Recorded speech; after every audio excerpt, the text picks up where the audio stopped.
Poor Things stars Emma Stone, Willem Dafoe and Mark Ruffalo, and is directed by Yorgos Lanthimos. It came out a while ago, but with its recent release on Disney Plus and with Emma Stone winning Best Actress at the Oscars, I thought it was worth giving a little review. Poor Things is an extraordinary journey about a reanimated woman called Bella, whose creator, Godwin, wants to protect her by locking her away. Bella breaks free of God and goes on an adventure where, as she grows and develops her mind, she explores her body, the people around her, and the world laid at her feet. Right out of the gate, I want to highlight that Emma Stone is outstanding in this film and fully deserves her Oscar win. I don't want to give too much of the story away, but she develops throughout the film, and at the beginning and at the end of the film, you see this vast difference in her character, the way she is, how she articulates, her smarts and all her experience build up throughout the film, and it develops this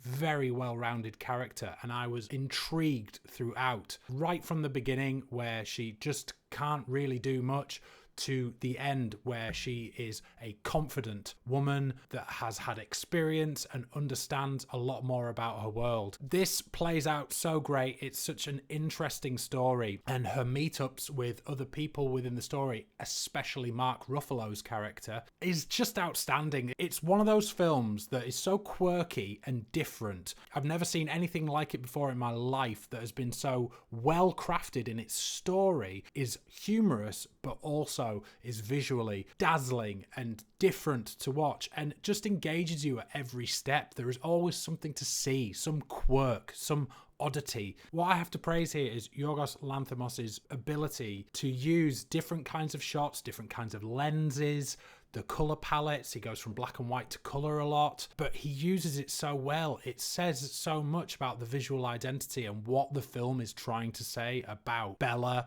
the world she lives in, and what it's doing to her. What I totally love about this film is that it reminded me a lot of old 1900s films. Now, these are films like Metropolis, or you've got films like Salvador Dali experimental films like Un Chien Andalou. Those are the kind of films I was thinking of throughout this film. It just brought up these visual motifs that look like these much, much older films that most cinema goers just have not seen in years or haven't ever seen in their lives. So it's presenting something that feels so fresh, so original, and really, really different. And it just pops out of the screen. The second go round, knowing what's coming and everything, was still a joy. Like, I thoroughly enjoyed every little bit. I forgot about certain funny moments in the film, and when they came round, God, there are some really funny lines in this film. It uses foul language really cleverly and makes you laugh, or it made me laugh at least. One thing I will say is this film isn't for everyone. People will go into this film and go, this is really different, this is really odd, it's also really sexual. Like,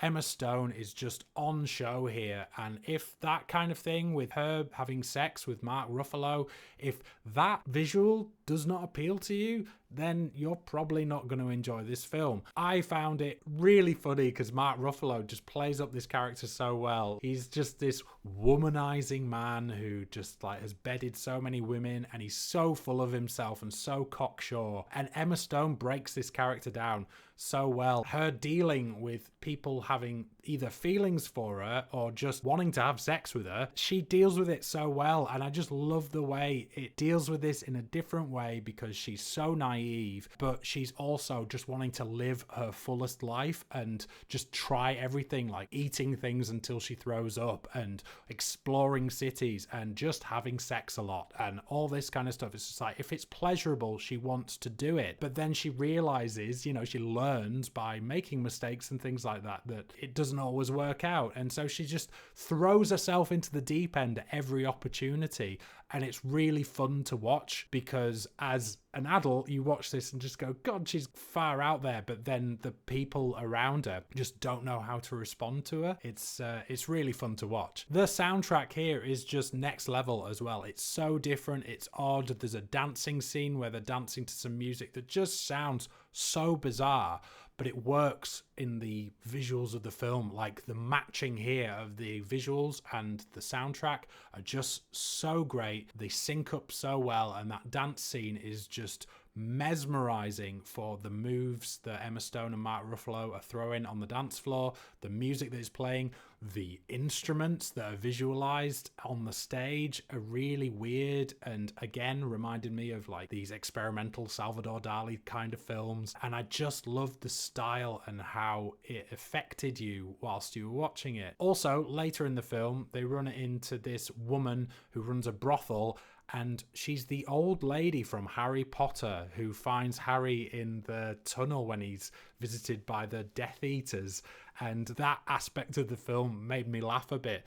But she was fantastic in it. She looks so different, like with all her tattoos and everything. And that was one of the big takeaways of the film when I came out of it. I was like, those scenes in the brothel were just like really impactful. This whole film, I love it to death. There is so much I could go on about. I can't really pull too many negatives out of this film. It's just a feast for the eyes. Willem Dafoe is also really great, and he has all this kind of horrendous makeup on that makes him look really chopped up, and then all his throwaway lines about his father totally massacring his thumbs and his face and taking parts of his body out and realizing that a human kind of needs them. It's so macabre and weird, but I love every morsel of this. That's my review of Poor Things. Let me know what you thought of this film in the comments below. If you enjoyed this video, please could you hit that like button and also consider subscribing. It would help us out a lot. We're nearly at 100 subscribers, and I will see you on the next one.